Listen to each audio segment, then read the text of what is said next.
할렐루야, 좋은 아침입니다. 오늘도 말씀을 하루 시작합니다. 슬기로운 아침 시간 잠언 26장 말씀입니다. 김남준 목사님이 쓰신 게으름이라는 책을 보면은요, 재미있는 이야기가 등장합니다. 매일 텔레비전 앞에 앉아서 시간을 보내고 있는 사람이 있는데 그가 아끼던 TV가 고장났습니다. 그는 TV를 고치기 위하여서 동분서주하며 며칠 동안 굉장히 바빴죠. 그렇다면 이 사람은 갑자기 부지런해진 것일까요?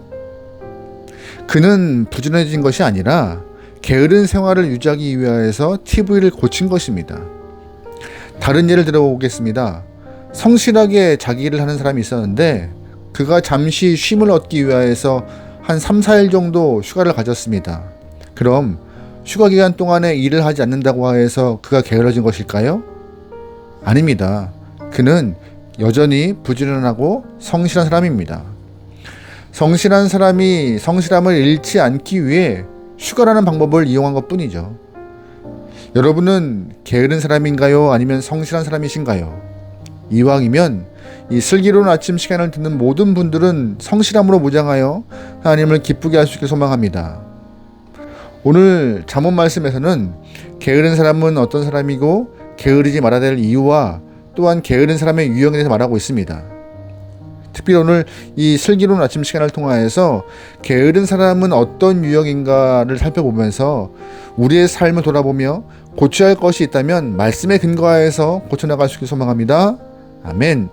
첫 번째 게으른 사람의 유형은 핑계입니다. 10절 말씀입니다. 게으른 자는 길에 사자가 있다, 거리에 사자가 있다 하느니라. 아멘. 게으른 사람은 거리에 사자가 있어서 나가지 못한다고 핑계를 댄다고 잠언은 말하고 있습니다. 그래서 게으른 사람의 대표적인 모습이 바로 핑계가 많다는 것이죠. 하사시대에 여자 사사 드보라가 있었는데 그 드보라는 당시 모든 백성의 신망을 얻고 있었습니다. 드보라가 사사로 활동할 당시 이스라엘은 가나안 왕 야빈에게 압제를 받고 있던 어려운 상황이었는데요. 사사 드보라는 여자인지라 직접 나가서 싸우기에는 좀 버거웠습니다. 드보라가 하나님께 어떻게 해야 할지 여쭙게 되었는데 하나님은 바락이라는 장군을 찾아가서 부탁하라고 말씀하셨습니다. 드보라는 바락을 찾아가서 이스라엘을 위해 가나안 왕 야빈과 적장 히스스와 좀 전쟁해달라고 부탁을 하죠. 그러나 바락은 완곡한 거절을 합니다. 어떻게 해요? 당신 드보라가 전쟁에 나가면 나도 함께 나가겠지만 당신이 나가지 않으면 난 나가지 않겠다라고 말을 하는 것입니다.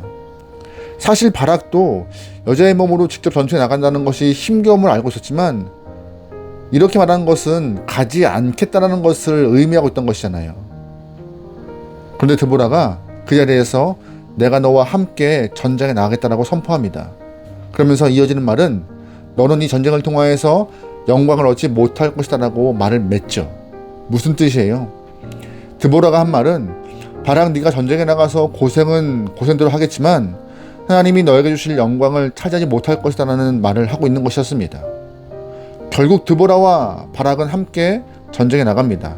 하지만 하나님께서 적장 시스라의 목을 베는 영광을 바락에게 주지 않았고 겐사람 헤벨의 아내 야일이라는 무명의 여인이 적장의 목을 베는 영광을 주셨습니다. 결국 바락은 전쟁에 나가서 고생했지만 영광을 얻지 못하는 사람이 되었습니다. 그러니까 바락은 핑계를 대고 하나님이 그에게 주신 기회를 걷어찬 인물이 되었던 것이죠. 그뿐인가요?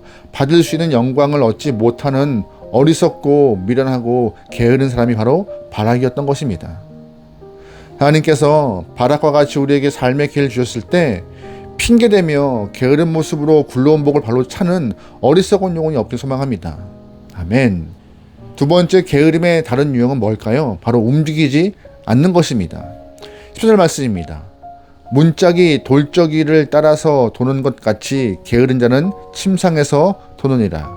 아멘. 이런 종류의 게으름은요, 움직이지 않아서 삶이 한 발짝도 앞으로 전진하지 못하는 것입니다. 이 10절 말씀을 세번역으로 보면 조금 더 쉽게 이해할 수 있는데요. 세번역이 이렇게 되어 있어요. 문짝이 돌적이에 붙어서 돌아가듯이 게으른 사람은 침대에만 붙어서 뒹군다 라는 것이죠. 다시 말해 침대에 누워서 뒹굴어서 한 발짝도 움직이지 않는 사람의 모습을 말하고 있는 것입니다. 하나님은 당신의 백성에게 세상으로 나가라고 주문하십니다. 잠언에서도 지혜는 광장에 있다라고 말씀하세요. 우리가 세상에 나가서 하나님의 백성답게 부딪히고 사람을 만나면서 하나님이 우리에게 주신 사명들을 완수하고 최선을 다해야 한다라고 말하는 것입니다. 그때서야 비로소 우리는 하나님의 백성다운 삶을, 그런 인생을 살 수 있는 것이죠. 하지만 이런 핑계 저런 핑계로 나가지 않고 침상에 둥길고 있다면요, 우리의 삶은 성장하지 못할 것입니다. 예수님께서 제 아들을 부르실 때 너희들은 얕은 물가에서만 머물지 말고 깊은 곳에 가서 그물을 던져 고기를 잡으라 명령하셨습니다. 제 아들은 갈릴리에서 고기를 잡는 사람이었는데 예수님의 부름을 받고 더 나가서 사람 낚는 어부가 되었죠. 그들은 자신의 인생이 성실하다고 생각했지만 사실 똑같은 일만 반복하는 그런 게으른 인생이었습니다. 우리는 내가 하기 좋아하는 일과 하고 싶은 일만 하며 그 자리에 머물고 있으려 하는 그런 못된 습성이 있는데, 그런 사람들은 게으른 사람들에 속하는 것이에요. 그래서 하나님은 우리에게 자리를 박차고 일어나 문을 열고 세상 한가운데 나가라 하시는 것입니다. 하나님의 부르심을 따라서 오늘도 성실하게 세상으로 나갈 수 있는 주님의 백성이 소망합니다. 아멘. 세 번째, 게으름의 유형은 무엇이냐? 마무리를 못 짓는 유형입니다. 15절입니다. 게으른 자는 그 손을 그릇에 넣고도 입으로 올리기를 괴로워하느니라. 아멘.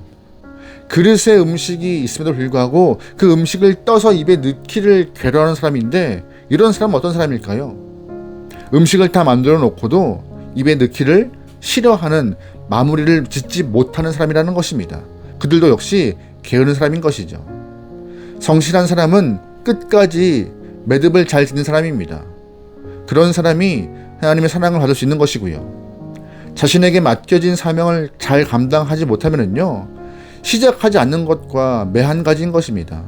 그래서 마무리 잘하는 사람이 성실한 사람이고, 성실한 사람은 결국 자신에게 유익된 인생 되는 것입니다.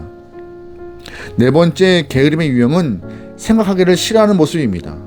16절 말씀입니다. 게으른 자는 사리에 맞게 대답하는 사람 7보다 자기를 지혜롭게 여기느니라. 아멘. 게으른 자가 생각하기 싫어하는 사람이고, 생각하기 싫어하는 사람은 자아도취에 빠져있는 사람입니다. 무슨 말이에요? 생각하기 싫어하는 사람은 스스로를 지혜롭다라고 생각하며 교만에 빠져있다는 것입니다. 그래서 지성적으로 게을러서 생각을 하기 싫어하는 사람들은 스스로에 만족하고 더 이상 발전할 수 없습니다. 이런 사람들은 실수가 많죠. 생각하기 싫기 때문에 지적인 확장이 일어나지 않고 인간관계 안에서도 실수할 수밖에 없는 것이죠. 기독교 신앙은요, 생각을 많이 해야 합니다. 성경을 읽고 묵상해야 하고, 주변에서 일어나는 일들의 사건을 조망해야 하고, 말씀 안에서 자신을 돌이켜보아야 하고, 하나님의 섭리를 알아내기 위해서 관찰하며 살펴야 합니다. 그래야 말씀의 세계에 깊이 들어가서 자신의 인생을 비춰볼 수 있는 것이죠. 생각하지 않는 사람은 신앙생활을 하기에 적합하지 못한 사람인 것입니다. 지적인 유의를 즐기고 하나님 말씀 안에서 지적인 성실함을 가지기를 소망합니다. 그래야 우리의 삶이 성장하는 것이고, 그래야 우리의 삶이 부지런함으로 하나님이 우리를 평가하시는 것입니다. 오늘 하루 이 말씀을 통하여서 나는 게으름의 유형에 속해 있지 않은가 돌아볼 수 있길 소망합니다. 말씀을 통해 우리가 주 앞에서 조금 더 성실하고 지혜로운 인생으로 칭찬받는 모든 영혼 되기를 소망합니다. 아멘. 승리합시다. 기도하시겠습니다. 하나님, 허락된 시간 안에서 게으르지 않고 성실하고 진실하게 살아가서 주님의 기쁨과 영광 돌릴 수 있는 하나님의 귀한 영혼 되게 허락하여 주시옵소서. 좀 더 자자, 좀 더 눕자라 말하지 않고 매 순간 주어진 일을 잘 감당하여 아버지 앞에 칭찬받는 착하고 충성된 종되게 허락하소서. 모든 걸 맡기오며 예수님의 이름으로 기도합니다. 아멘.